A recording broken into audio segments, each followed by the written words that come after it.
So as you probably figured out or read somewhere, I've been doing outsourced CFO work for over 25 years. These videos are not meant to be exhaustive, but rather to just kind of hit major highlights that I think if you start to dig into, you're going to find some good information, ways to increase your profits, okay?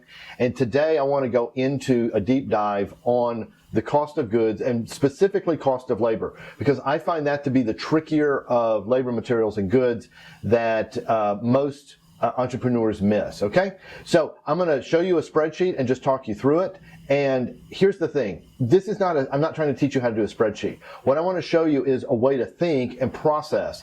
I would also encourage you to do this analysis yourself. And even if you've got a big accounting team, get in there, roll up your sleeves, start running some numbers, do a spreadsheet, do something, because you need to touch and feel these numbers, and it's going to make a lot more sense to you. So let's take a look at this spreadsheet and see what we've got. This is a mock-up of the way I would do an analysis on to get my base costs on an employee. So I'm assuming hourly. You could replace regular and overtime with salary and bonus. But the kind of analysis we're doing is going to be probably on hourly employees. Employer payroll taxes, those are your federal taxes. Monthly health insurance, workers' comp, whatever benefits are direct for each employee. So you might pay also, I say health insurance, but it might be also dental, or there might be a little life insurance or whatever. Put all that into this number. Annual unemployment tax, this is exactly that. Your state unemployment tax, your federal unemployment tax. I'll get into the utilization, all that in a little bit. So in this scenario, let me just kind of go through these rates. So I'm paying the employee $20 an hour. Their overtime rate's time and a half, pretty standard, 30 bucks. These are the standard payroll taxes that the employer pays, not the employee.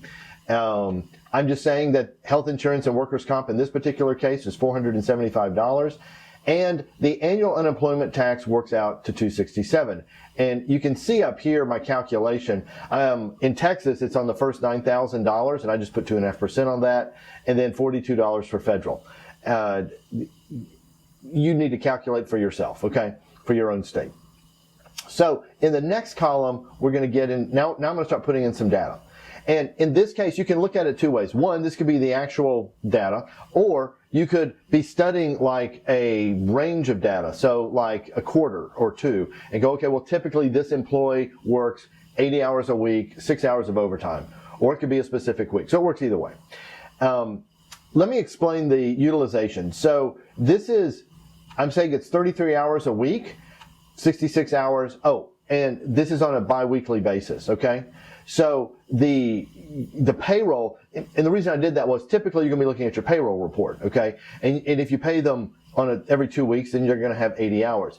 I use that if it's if it's just every week, then it's a much simpler calculation. I went with twice a week because it's a little bit trickier. Utilization on this is how many hours I can say I can bill this person out. So let's assume in this scenario that this is a service person and I bill them to jobs, okay? And or it can be manufacturing and I bill them to a job, okay? But there's a certain amount of time in the week where they're attending meetings, they're cleaning up the shop, they're moving merchandise around or whatever. They're doing other tasks that cannot be billed directly to a job. So I'm gonna estimate those hours. So I look at their job costing and I go, oh, well, they typically bill out about or charge jobs 33 hours a week. Okay. So, or in this particular week or 2 weeks, that's what they did, 66 hours. Okay. So now let's run the numbers on this and we'll just do this real quickly. This is the salary and this is the regular time and overtime, just multiplying it out.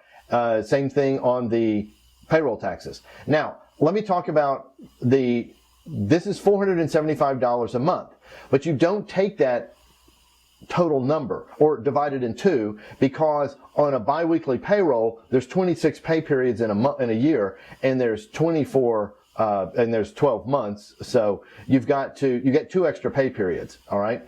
And you need to account for that in your cost, all right? So I've done that. And then the same thing with the unemployment tax. So the total average, or this could be an actual, either one, is $2,145. Now all I do is I say, okay, typically there's 10 hours a week that he's doing non-direct job related work. So I've reduced, so I'm going to take this total 2,100 divided by 66, even though he worked 86 hours, all right? Because I want the full cost, because I've got to bill that time out, you know? And I've got to bill that time out. I've got to count that toward the cost. And so the billable cost of this person is $32.51. Now I'm going to mark it up 50%. Okay. So that's $16.26. So his billable rate's $48.75. And then I probably put a little market on that. So I might go $49.95 or something like that.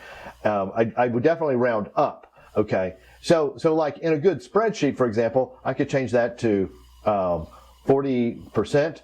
And you can see, wow, it drops the rate. Let me put it back. The thing that I really want you to see is like, if his utilization is more like 25 hours, look what happens to the rate. It goes up to $64, all right? But at the same token, if he's much higher, let's say he's 36 hours a week, then that's 72 hours over the period. Well, then the rate drops down to $45. So you can see how, like in the previous example, $12 when they were slow, $6 when they're busy, you start to see, wow, there's a really big difference here.